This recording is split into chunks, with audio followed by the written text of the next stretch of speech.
Good afternoon, Local 304.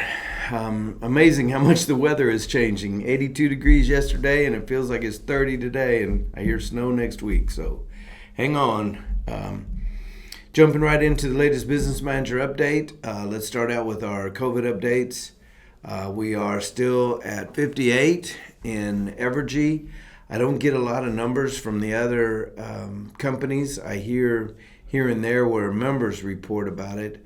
I know that in the 7th District, our numbers are still climbing, so we are still in the thick of these things. So the other big issue is, as it has been, these companies are still changing the rules as we go along. I think everybody's getting tired of it, and so it's kind of showing in how they're managing the work. So we've got some communications where we've been asking the company to please be clear on what the expectation is to our members, so that even if we don't like it, at least we know what the rules are. So Kansas Gas Service, for example, now is saying that anytime you're in the building, you have to be wearing a mask unless you get an opportunity to sit in an area where you're not being blown on by a vent and you can maintain the social distancing. They started out with you could not take your mask off unless you went into an office and could close the door. But I understand that even that rule depends on the ventilation in that room. So for the most part, we're masking everywhere. Carpooling is still an issue, and especially in Evergy. So they look like they will not pay for administrative leave if you carpooled with someone and somebody tests positive. I'm still hearing the same thing on if you were around someone who tests positive and you were not wearing a mask or maintaining the social distancing, that your administrative pay will, administrative time, leave won't be paid for out of that bucket, so you'll be using your own time. So please be careful out there, and again, know what the rules are and follow the rules. One other issue that we're hearing about, and I guess the overall conversation here is please keep us informed of what's going on. What we're hearing is for those shifts that may have built-in overtime, that if you're forced to quarantine, you're only getting 40 hours pay instead of, for example, 48 hours. Hearing about negative tests too, that some folks calling in or being told they need to go get a negative test before they can return to work. So, and then after you get the negative test, they still want to give you a couple more days before you come back to work. So again, keep us informed as that's going on, so that we know what's happening and can deal with it as we can, right? Give you a line clearance update. We had reserved a room and were scheduled to do our large committee meeting in Emporia tomorrow from 10 to 2, but we never got a single RSVP. I asked David to put it back out on the line clearance Facebook page earlier this week, and to remind everybody we need to have some RSVPs. I'm not going to rent a room and not have anybody show up. So did that again, and still no responses. Got some likes and shares on that, so I know the information's out there, but just never got any RSVPs. So we went ahead and canceled the room. David will be at both the Wichita meeting and the Hutch meeting, so line clearance members, if you have some proposals, that's a way of getting them out. Still trying to figure out another way of soliciting for proposals. Otherwise, it looks like your small committee will make those decisions. So stay tuned, and please keep us informed of what the needs are out there in line clearance. I know there's a lot of you working out of state, but that still doesn't mean you can't communicate with us, so that we know what's going on and know how to handle the upcoming negotiations. On the news front, the Sisterhood is building a new facility out in Pennsylvania, and it's about $1 million facility, including a new and improved venue location. Still the memorial, of course, staging area for the rodeos, to the tune of about $1 million, should be ready in 2022. Last night, the Executive Board, Local 304, approved $25,000 to help sponsor that. So exciting, right? Anxious for seeing the new facility out there. Still continuing our discussions on the System Council with Evergy. Recently Most of the locals have got it approved, so we're still working through the approval process on the bylaws. Once we get the international's approval on the bylaws, then we can move forward with the master agreement. And again, this time around, the master agreement is just already agreed upon language from all our different contracts, bringing you into one master agreement. There's been some question about how that gets modified in the future, and that's where after we've got this agreement, then if there's improvements, then those will come through the locals up to the system council. So similar to how we've done negotiations in the past after we get past this first master agreement.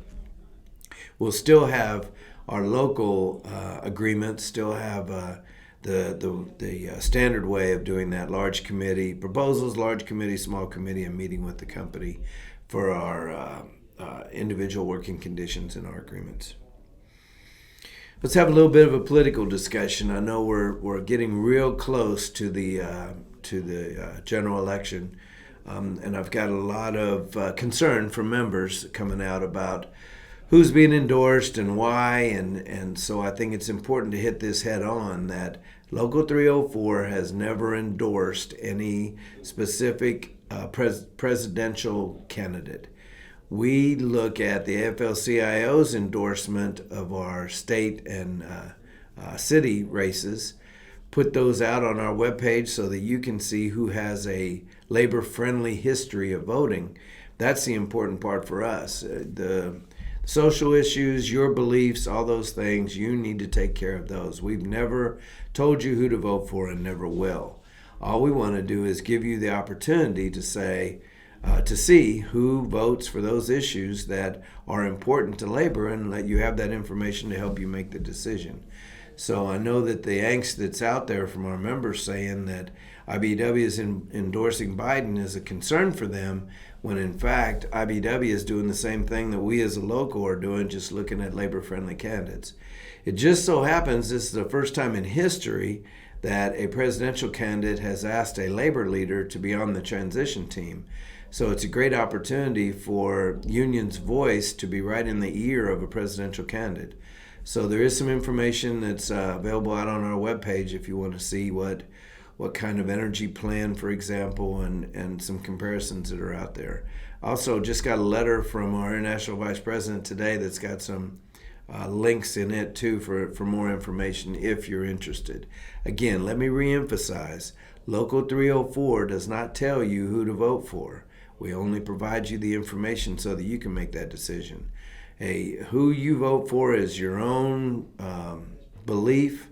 Who you vote for is your own decision. And I know when I was a kid, it was Mom and Dad and I that would sit around the kitchen table and go through the list of candidates and talk about who we were voting for and why. And I think those are great conversations to have. Again, all we are doing from a labor standpoint is giving you information to think about, consider. On a different note, we had put a lot of the grievances that we had in abeyance due to the COVID inability to sit down and have meetings. And so with Kansas Gas Service, negotiations coming up really quick. Sometime after the first year, again, we'll be taking proposals. Traditionally, we're large committeeing in March and then sitting down with the company starting April, first part of May. So with that coming up, there's grievances out there that need to get resolved. So we sat down with the company the other day and started bringing grievances out of abeyance so that we can actually start having meetings and get some of those issues resolved. I'm looking forward to a successful negotiation so we don't need any of that in the way as we get there. Did the same thing with Evergy, met with Evergy's company attorney and went through our list of arbitrations and started getting them prioritized and getting them on getting some panels so that we can start getting those back into play also.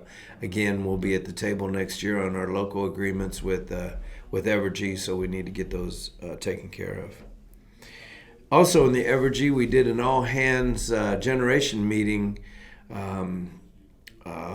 Thursday morning, I think it was, and it was a little difficult to get in, so we missed the first part of the meeting, had to work with their IT group and finally got us in. But some exciting news there that Wolf Creek is being added now officially, so that when we talk generation, we're talking about all generation that Evergy has.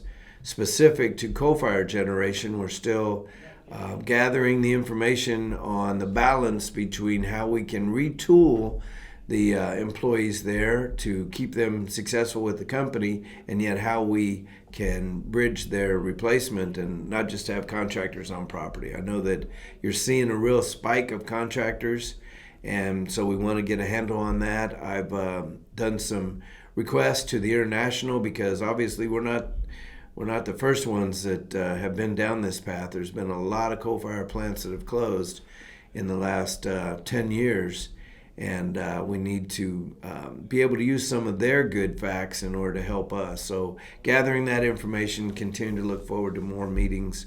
We do have another retooling meeting set up for next week.